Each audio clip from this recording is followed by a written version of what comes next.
There's so many pressures on the SME sector, and not just in construction, but more generally. It's unlikely that 2026 is going to be significantly different. I think if you said very simply to a 16-year-old, you'll earn more as a QS than you will as a doctor, and it is a lot easier to become one, they'd probably go, oh, I might do that actually. McKinsey produced a report on productivity in global construction, and the UK was there, but actually it's a global issue.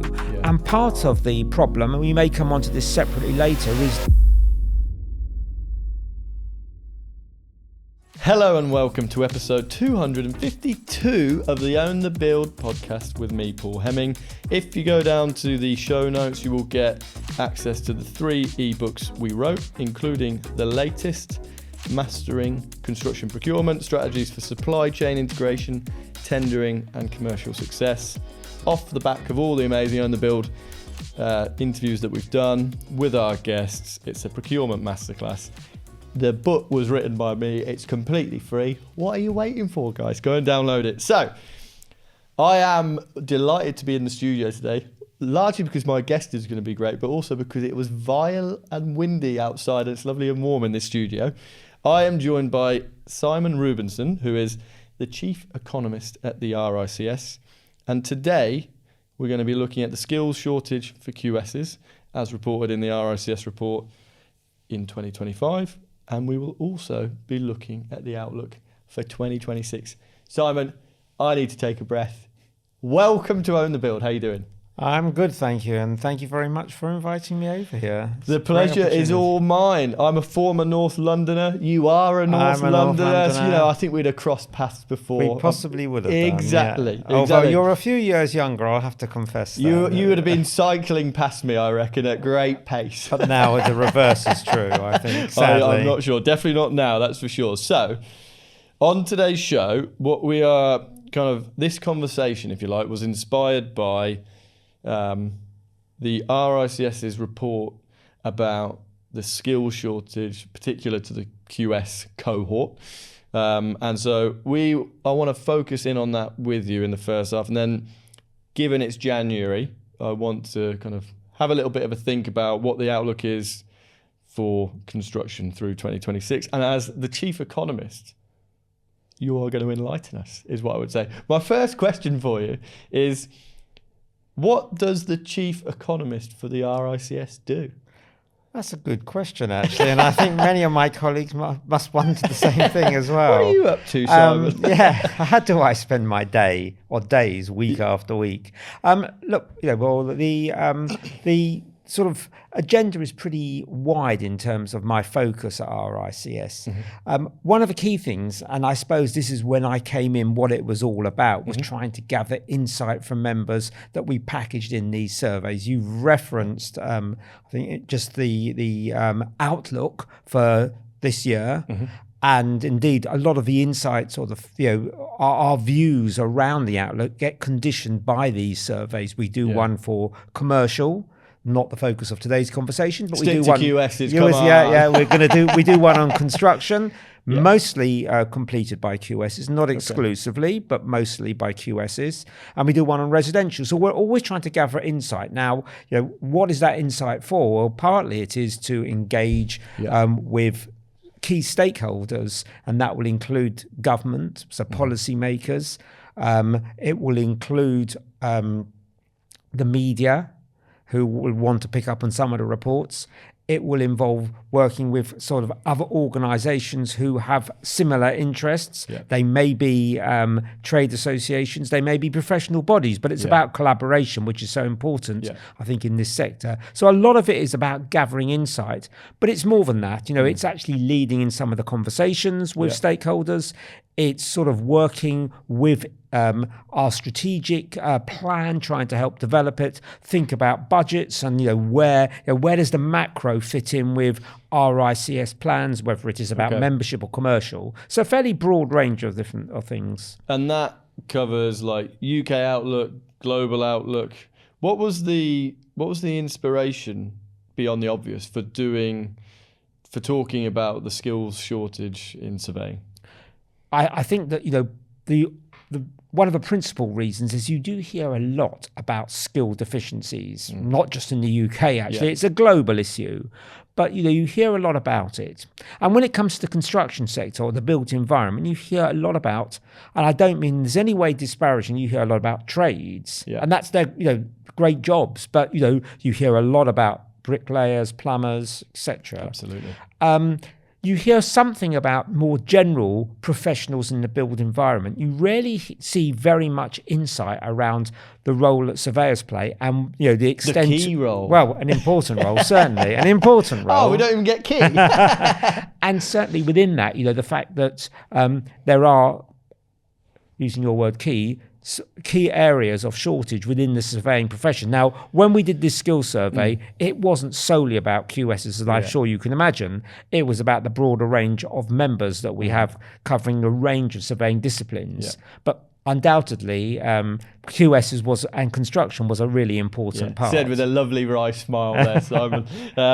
And it's, I guess, what inspired me to reach out and talk to you is the context of and content of the conversation and the report in itself is interesting, but also the fact that it's a topic which we as a business and we as a podcast have actually talked about quite a lot.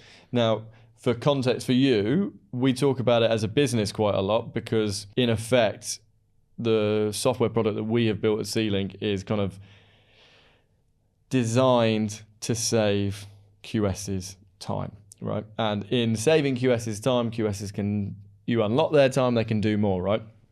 And my experience of coming into quantity surveying, and I'll be honest with you, when I didn't go to university, I saw an advert for trainee quantity surveyor. I asked my best mate, what on earth is a quantity surveyor? And he said, don't do that. You'll ruin your life. You'll be counting bricks. So I completely fell into the industry. I had no kind of ambition to be in construction. But I have to say, for a profession to fall into, I feel like I almost winning the lottery is kind of overselling it. But I got quite lucky in that I quickly found out that there was a huge shortage of QSs going back to 2008, 2007 when I joined the industry. And kind of ever since then, there's been 5,000 to 10,000 vacancies in the UK, like just if you just have a look around, and which some sad people do, Simon. So keeps you awake at night. Go. Exactly. So through my experience of working as a QS and knowing the level of time wasted, and coupling that with the fact that I was so aware of the QS shortage, that's why we built our business. Just talk to us about the report and the findings as you guys found it. Well, look, I think one of the most important questions in the report was the simple one. Are you, as a surveyor working in quantity surveying, experiencing difficulties in recruiting? Are there shortages in the sector? And, obviously, are there shortages in other sectors? And, what is the impact of that shortage? And, it was quite surprising just how many people responded in saying that the shortage was what they described as critical, so severely impacting what they could do. Now, we got about a third of respondents saying that. Now, that is quite a worrying number, particularly when a further 60% said, there is a shortage, it's moderate, we can manage, but it's there. And I just put one bit of rider on all of this. Remember that, and we'll come on to looking at the outlook, but, activity in the construction sector is not going gangbusters at the moment. It's plateaued, we're pretty flat at the moment. And if it's flat and we're getting those sorts of responses, that is a real concern. Yeah. Only 10% or so of respondents, QSs, actually said there was a very minor shortage or it was non-existent. Yeah. So, that really does put some context around the whole conversation. So I think the starting point was to try and understand, is there a problem? And the second stage on that was to try and sort of build out an explanation of what the consequences of that work was. Yeah. So how was it playing out? And again, around a third of respondents, again, QSs, told us that it was having an impact on their ability to deliver output. The capacity was being seriously impacted. We also were told that it was having a direct bearing on costs. Capacity driving and costs, up their salaries. Well, I mean, I suppose it probably doesn't help. It doesn't help or doesn't hinder that process. But alongside that, it just adds to the challenge around client management as well. So you've got capacity being impacted, you've got costs being impacted, and actually one of the other things that was really striking for me, and I mean, it almost ties in with your product, because we were being told that there is also an impact on innovation in the sector, that the lack of skill means that everybody's so stretched, they haven't got real time to think about being as innovative as they want to be. Now, the other side of that coin is something else that we're all painfully aware of, and that is the flatlining of productivity in the sector for many, many years. I mean, there's a productivity issue in the UK economy more generally, but construction is out there as one that is sort of... Can we pause on that? So just talk to me about... So, like, the prevailing narrative in politics is that we've got a productivity problem, right? And we need to address that productivity problem for economic growth, et cetera, et cetera. Just talk about where construction lies in the context of the economy. Is our productivity particularly poor? It is, and I'm not surprised. Actually, it isn't just the UK, because I don't know if you saw a few years ago, McKinsey, and I'm talking just a few years ago rather than many. McKinsey produced a report on productivity in global construction, and the UK was there, but actually it's a global issue. And part of the problem, and we may come onto this separately later, is perhaps the preponderance of the SMEs in the sector who don't have the capacity or the time to perhaps focus on those sorts of innovative ideas. And that's not to criticize them anyway, it's just a function of the industry structure, which means that they don't have perhaps as much time to focus on the sort of innovative ideas that would deliver a stronger uplift in productivity. It's chicken and egg, isn't it? Almost, it is. That you kind of want to innovate and you need to carve out time, but you don't have the time. Absolutely. And there's so many so many pressures on the SME sector, and not just in construction but more generally. And we've seen those continue through the course of 2025. It's unlikely that 2026 is going to be significantly different, but there's a huge amount of cost on this sector. There's a lot of regulatory pressure, and it's just very difficult to manage all of that and then drive the innovation which is going to really spur productivity and growth. And as you said, when this government came to power, their mantra was growth, growth, growth. But actually, it's down a little bit. It's got a bit lost, perhaps, without getting too political. It seems to have got a bit lost. But actually, if you want that level of growth, you've got to create the environment that you're going to also deliver the productivity uplift, because that is where a lot of that growth will come from. And so, can we then talk about the report kind of talks to a wider industry problem in terms of, let's just simplify it, say a lack of quantity surveyors, right? I know that's probably dramatically simplifying it, but there's a lack of quantity surveyors. What's the kind of recommendation, conclusion of the report in helping the industry to get back productivity, or just to address that to start with? I think we've got to start by actually thinking about numbers and trying to make the sector, we can say QSs, we can say construction, we can say the wider built environment. But I think, pretty much across the board, I think we've got to think about how we make the sector more appealing. Now, you, in your sort of earlier remarks, talked about sort of some difficulty when it first came in front of you of understanding the term quantity surveyor. Yeah, it's not very... You're not the first person that said that. And, I think there is a massive challenge. We're all aware of it. And, without losing the terminology, there's a real need for engagement at an earlier stage, so that younger people actually are more familiar with the term. They don't because if mate, what's a quantity surveyor? I think it's really difficult. I also think that the narrative around what they do, what QSs actually do, needs to be. It needs to be portrayed in a slightly different way, because when you think about the focus of the construction sector at the moment, perhaps in the past it was a bit, you might say, not the centre of the focus of so much activity. But in a way now, you think about, housing as a number one issue for the government.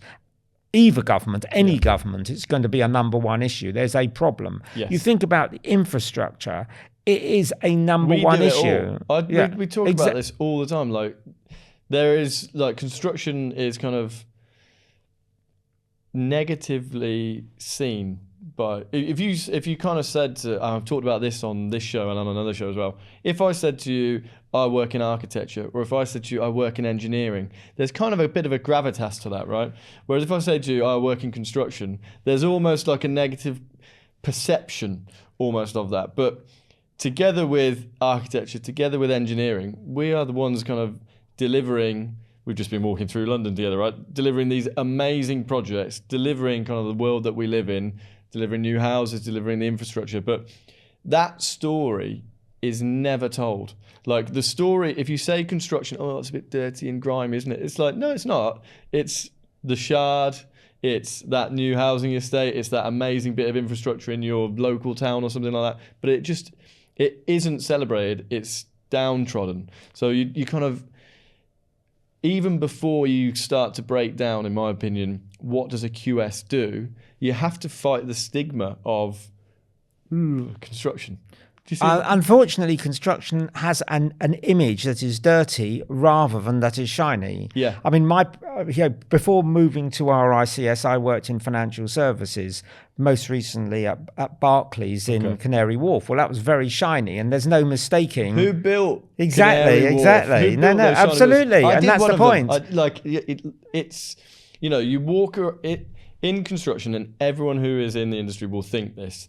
They will walk through a town, through a city, and they will look at a project and they'll think, God, that job was a difficult job, but I did that. And you have this tangible, physical output to all of your effort, which, all being well and good, is kind of there for basically your entire career.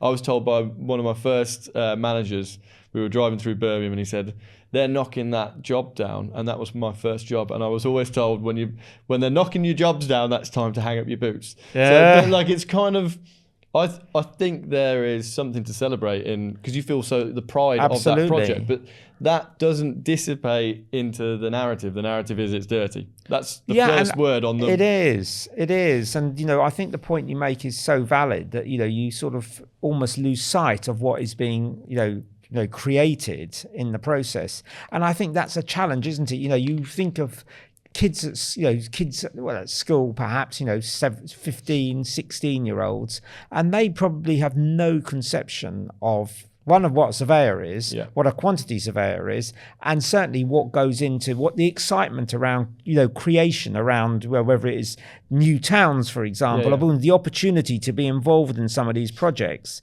It's just so when you said about recommendations, that there aren't simple solutions. If there were simple solutions, the levers would have been pulled and pulled hard. I think it's a bigger there's some big challenges here.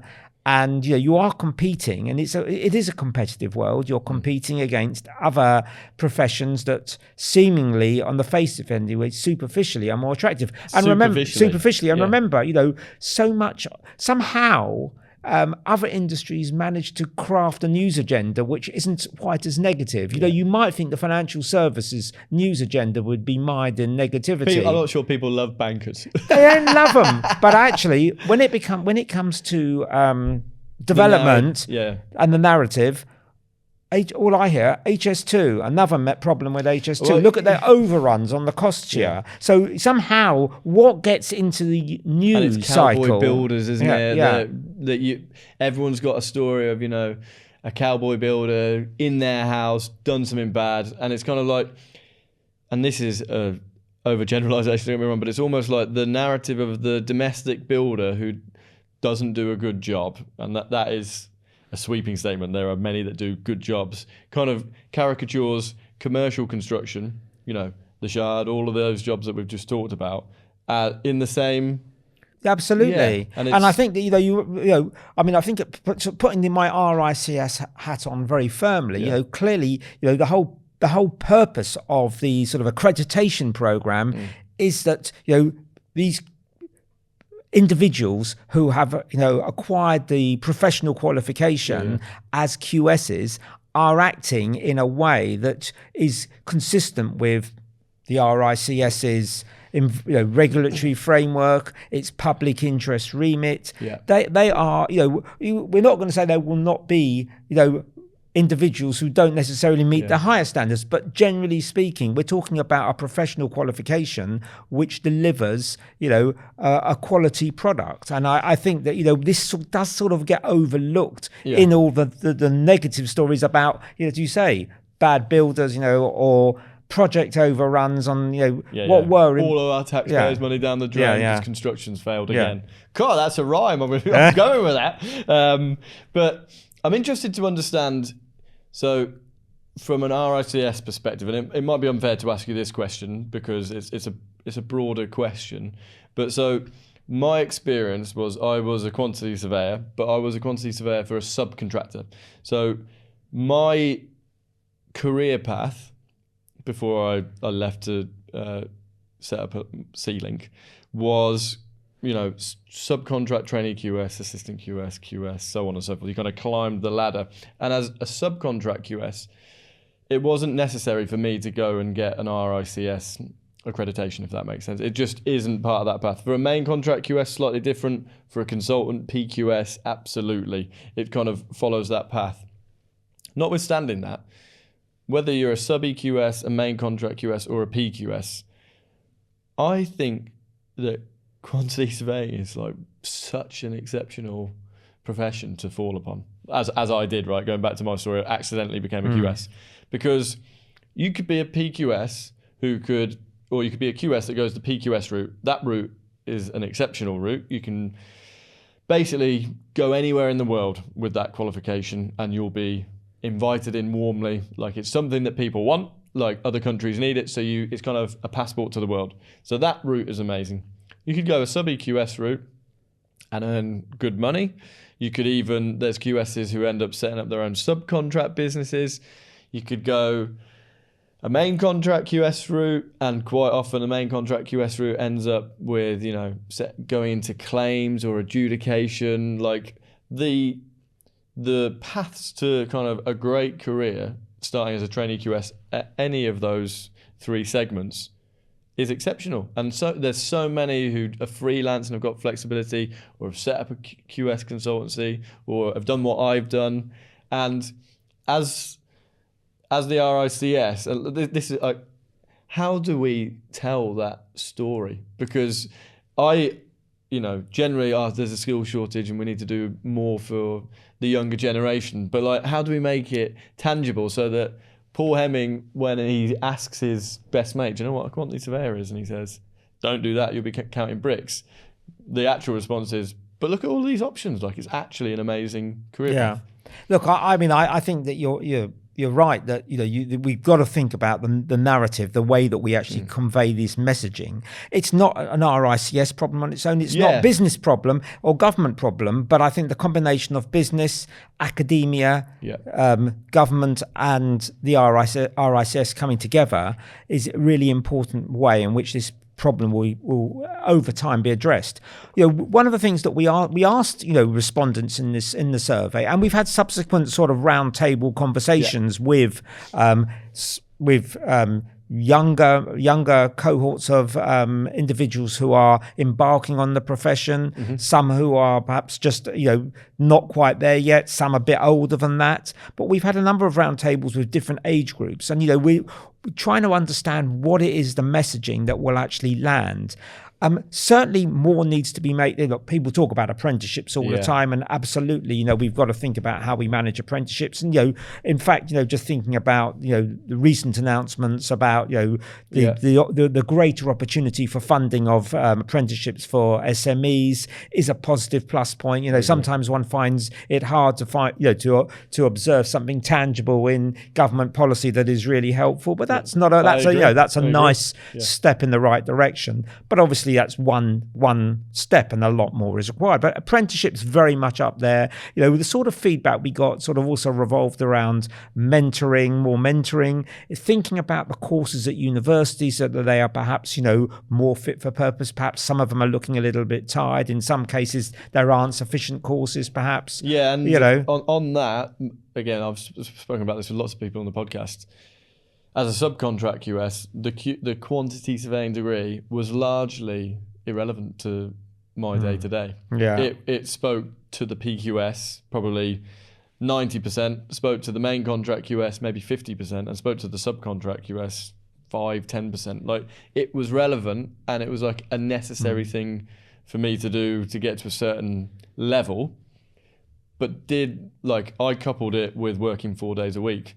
And that's where you really learn. So you learned on the job. Yeah, I definitely think that there is something in how how the university degree is kind of played out, because it didn't land. Yeah, no. Well, I think that's definitely something that's come back to us. Yeah. But I think, really? Okay. Yeah, I think the other thing is also, highlighting success stories. We talked about some of these great projects, but when we were talking to some of the younger people in the roundtables, I think, and the way they get their news and they get their information, I think it's really important that the sector, and it's the collaborative effort, engages with those forms of social media that younger people use most. Well, but you're also here, aren't you? Well, sadly, I don't think I'm necessarily the greatest example, but being a humble economist rather than a QS. But I think actually getting the messages over, so young people who have been successes, conveying their successes and what this profession can offer other young people in those different paths, right? Yeah. Is that, because I guess if you were saying to a 16-year-old at a careers day that if you choose quantity surveying, you could look, these are kind of like the six, this is freelancer, flexible life, maybe 3 or 4 days a week, earning good money. This is someone who's become a director, a commercial director. This is someone who's set up his own QS practice. This is someone who's become an adjudicator. This is someone who is a part owner of a subcontractor, something like that. All of those 5, and all of those, the beauty, episode 199 I did with an assistant QS who had just moved from, I forget his job, but he moved later in his career, I think he was 32, 33, to QSing. And he was like, this job is just so good because I get to go to lots of different sites. So no day is the same. I'm dealing with a subcontractor one day, a lawyer the next day. And if you could actually, and it's hard, isn't it, to tell those stories. You need to bottle it, don't you? Yeah, and sort of if you listen to that episode, I think you'd, as a 16-year-old, think that sounds amazing. Yeah. And it's, you need to find a way to bottle it up and tell those absolutely. stories. I think that it needs to be packaged well, but I think that those are the messages that can help begin to shift the dial. Because we've said really in this sort of session that I think there's a difficulty in understanding the role on the name, but actually there's not a difficulty in understanding the output. If you sell the output, whatever it is, I think there's enough there that you can actually generate excitement. But obviously this is not rocket science, and people have been trying, and I think we've just got to keep pushing, and I'm sure it will land in due course. I think if you said very simply to a 16-year-old, you'll earn more as a QS than you will as a doctor, and it is a lot easier to become one. They'd probably go, I might do that actually. Yeah. And that is the Well, again, I think that pay did come when again we asked what were the obstacles. Competition and pay did feature. So people don't even understand, I think, fully the potential upside in terms of earnings. Because the reality is there isn't a huge amount of competition. There's a dearth, and therefore you can accelerate yourself quite quickly if you're competent, consistent, and good at your job.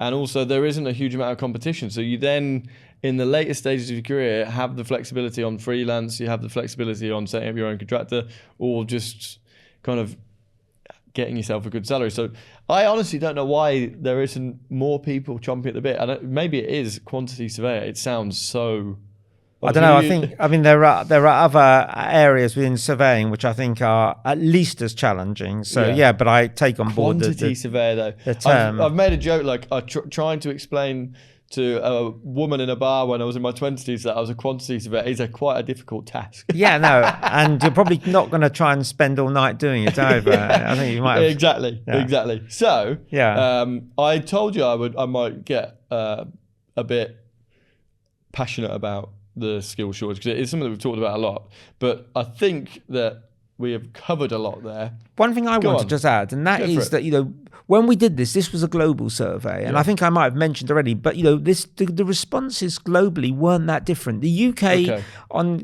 was perhaps in the area of QS slightly more of a challenge, but actually we got a lot more respondents in the UK because we have a lot more members in the UK. So perhaps that's not strictly comparable, but there's no doubt that there is the story is being played out in lots of other countries. You look at Australia, you look at Canada, you look at India, you look at the Middle East, where there's obviously a lot of building going on in Saudi and UAE, Saudi in particular. You've got the same sort of challenges, and I suppose that adds to the problem or adds to the opportunity for QSs that they can seize opportunities elsewhere. But actually thinking about it from a UK point of view, the risk that competitive poaching isn't necessarily something that is terribly helpful for the UK economy and the UK 100%. Sector. Is there? I had an opportunity to go to Dubai earlier in my career, which I didn't take up. But I imagine there is a huge amount of opportunity today for QSs in Saudi, where it is transformational money, if that's the right way of framing it, to kind of set you up in maybe your 20s, 30s, whatever it is. Did the report in any way kind of highlight that there is an emigration problem? It didn't focus on that specifically, and we might look at that because we are hoping to do this year another iteration of the report. We're in the process where everything will have got loads better, right? Well, I think last year's was a good benchmark. Yeah. This year's we'll see, but I suspect we'll get you back on next year. Very happy to be to do this again. Yeah, absolutely. Yeah. Cool. Okay, so we've covered skills shortage, of which there is one. And actually, final point on that, I do think your earlier point about the fact the narrative of skill shortage is kind of blue collar, for want of a better phrase, right? It's about the trades on site, and there isn't much of a narrative about white collar, right? The QSs, the project managers. It's the same thing that we're kind of experiencing. It's just maybe not publicised as much. So I very much endorse. It's not as visual. Yeah, exactly. Yeah, that's a good way of putting it. But I think that it's amazing work that you guys have done to spotlight it, and I'm looking forward to the second iteration. Great. Come on. I'll be the first person to read it.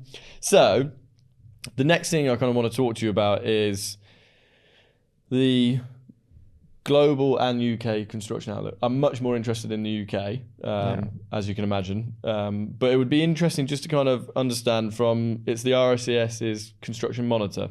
When was the last report that was published? So we've just released the Q4 report. So it's hot off the press. Okay, so we've got the latest and greatest. Yeah. So what are the primary takeaways, I guess, for us to drill into? Well, you mentioned Saudi just before, but I think that what does come through in terms of the areas of strength around the world, that sort of Saudi, UAE is still showing strong momentum in terms of output growth.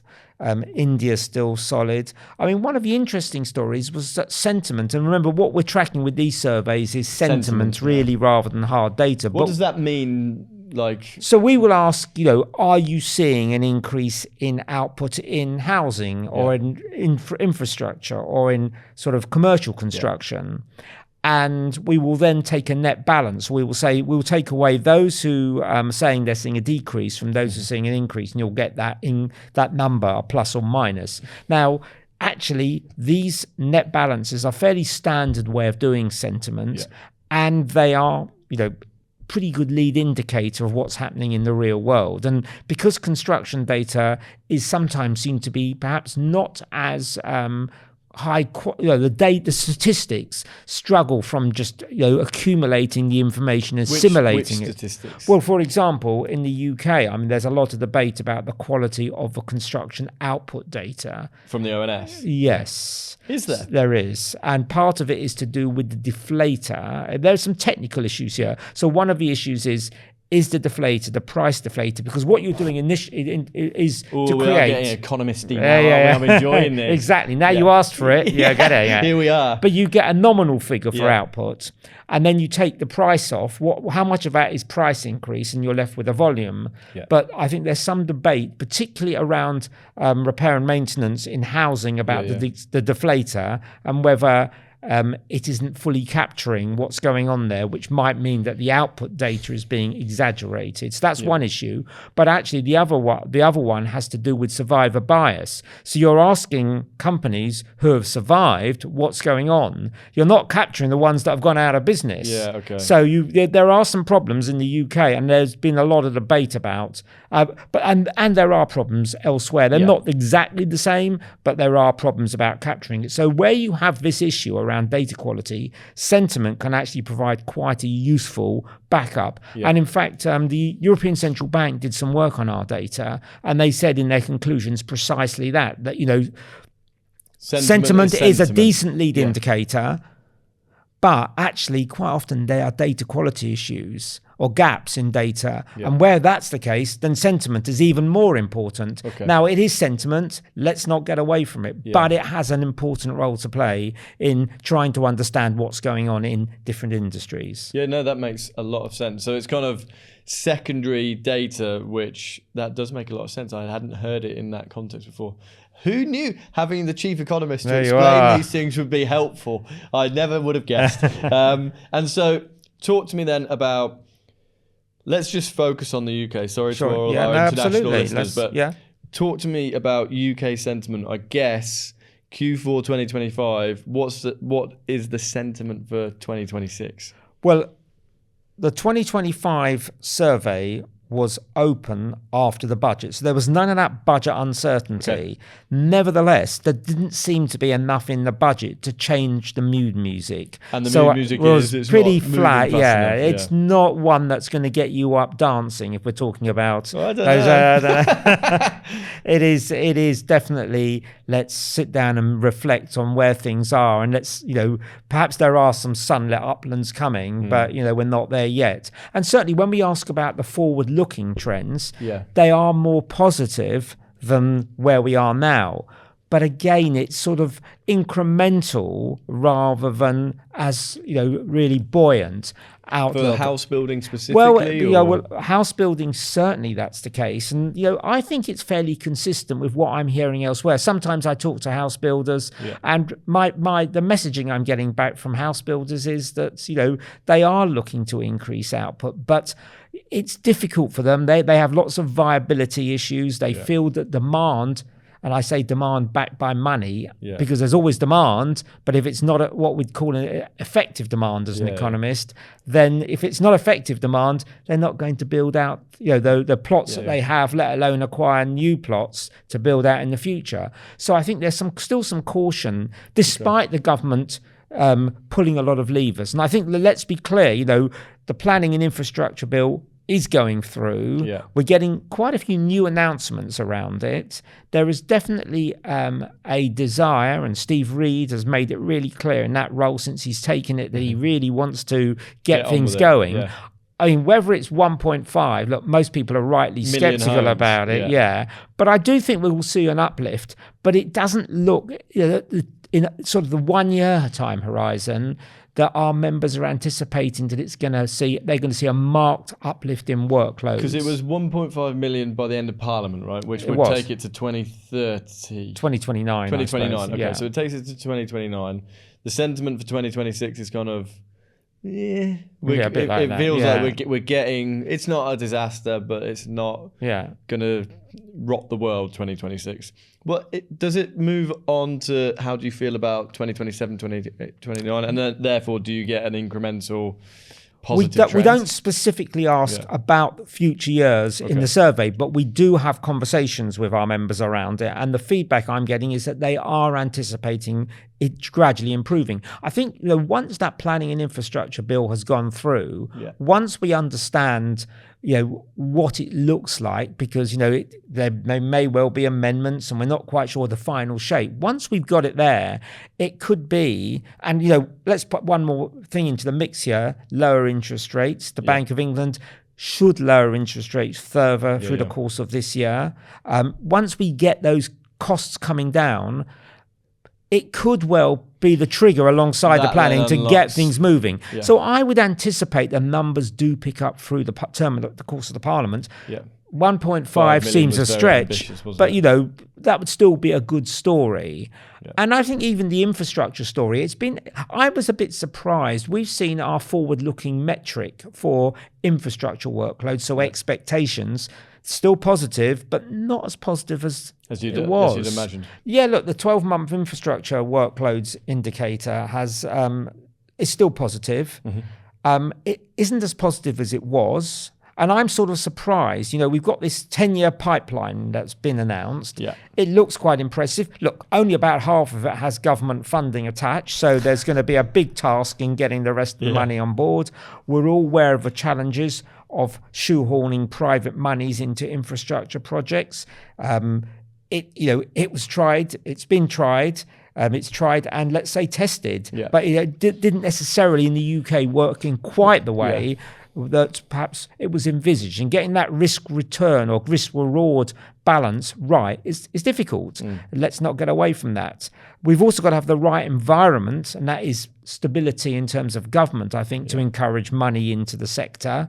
But, given what's out there and given the exciting projects that are, potentially going to be delivered over the coming decades, depending on, the nature of the project. But, we've got a lot there. So I'm sort of surprised that there isn't more optimism in the sector. But again, I just wonder whether it's a combination of just the grueling sort of downbeat negativity, which is perhaps the macro negativity rather than the sector one. So I do think those both for housing and infrastructure, I would expect to see some uplift over the course of 26. That's good. That's really good to hear. I'm interested to ask you, as I'm sure you're not the only person receiving this sentiment, but you kind of described that I was thinking, infrastructure might be more positive. What's it like receiving such vast sentiment?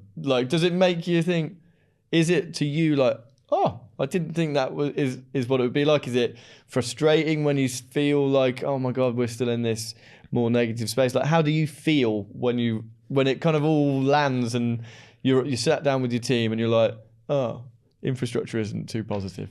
Well, look, I think that we are always looking at a range of different indicators from different sectors, and we are always hoping that there will be sort of some positivity. But one of the great things about these surveys, and, it's really visible, and I don't want to get fixated with the housing market as opposed to development, but that market, which is where we have a monthly survey, is very sensitive to noise. And one of the things that I've always been struck with, particularly in that survey, but also in the construction and commercial surveys, is how honest and objective our RICS members are when they respond to surveys. Is it anonymous or is it? No, it's not. We anonymize all the outputs. Outputs, But so I think they're very, very candid, and that is in a way helpful, because if they are seeing the outlook as being difficult, whether it's infrastructure, whether it's housing or whatever, understanding the challenge is useful. It enables us to talk to government. If they told us actually everything is rosy, we might be a little bit more hands off. But we have been highlighting we're not alone. Yeah. We've been highlighting the planning and regulatory issue, because we ask, what are the major obstacles to output in the construction sector? That's been sort of like 2/3 of respondents have been highlighting that consistently. So we've been going to the government saying, look, this is something that needs to be done. So this predates, Labour, but it's been an ongoing story. We've been banging on about it. We look at the labour issue because we also in that particular survey ask about specifically QSs and building surveyors. So we're always, in a sense, am I down when I get negativity? No, because I want to see what's happening there. Change. What are we going to actually do about it more than, how are we going to work? And it's work with our members to influence government to think about policy levers that might actually be helpful. And so I asked you earlier, what does the chief economist at the RICS do? Like, you effectively are kind of tracking and receiving data from the industry to try and deliver change at a policy level in some way, shape or form. Well, that is certainly one of the angles that we're working with. So we will work with our professional practice team who are experts in the sectors. We will work with our public affairs team who engage with parliamentarians and other stakeholders. And we sit in the middle, really, gathering the insight, working with both teams to think about how best to deal with the results that we've got. Concluding thoughts on this, going back to something that you said about the QS shortage, in that we're in a relatively stable, relatively plateaued output, and have been kind of since, I remember looking at this a while ago because I'm a sad man, but but kind of like at 2022 and then like 2023 kind of stable, 2024 stable, 2025 stable-ish, but the housing output, I believe, was kind of down 20% from pre-COVID. And at the time, I was kind of thinking, if that picks back up and we've got this big QS shortage and skill shortage, surely you're going to feel that far more acutely. Is that still like an anxiety for you because you kind of alluded to that earlier, where you think, we've got this big QS shortage, but actually we're not at full output right now? Well, going back to the skills survey, the first point I made when we talked about the impact of a skills shortage was on capacity, and we said, output's pretty flat. So yes, if we are actually to see the levers pulled on housing, if we are seeing infrastructure start deliver that pipeline, if we want to see some of the issues around sustainability and decarbonisation of buildings begin to be, really pushed forward aggressively, it's clearly going to be, a challenge, if we don't have, the skill base within the sector to deliver on all of those things. So absolutely, I think that is, look, there aren't binding constraints as such, but that is going to be a constraining influence on delivery, and it will influence costs. And going back to where we started, it will influence innovation and productivity, which are, two critical things. We want them to innovate and buy our product. Come on. Exactly. I mean, your product is just part of the whole process. Yeah. And so, kind of final question from me: when you look at 2026 personally and in your role, what are the things that you want to be doing in your own role and to kind of drive change? Well, look, I think we want to run this skills survey again, and we want to build out a much better engagement platform globally around the skills survey. So that's a really important element. But I think also using our existing surveys, not necessarily just the skills survey, to really drive some change. And how do we do that? We often ask additional questions that can really feed into some of the specific items that are, or agenda issues that are really troubling policymakers. So really thinking about what are the ways forward, and not just sort of this is the problem, but actually thinking about solutions. Well, I am very grateful, honestly, for the work that you guys do, because I'm just little lonely old me screaming about the skill shortage and thinking about it on this show, right? And it's amazing to see that actually getting the sentiment is kind of as we expected in many ways, right? Or as kind of I had felt. It's my sentiment, right? So it kind of aligns with that. And I think that the work that you do is really genuinely important.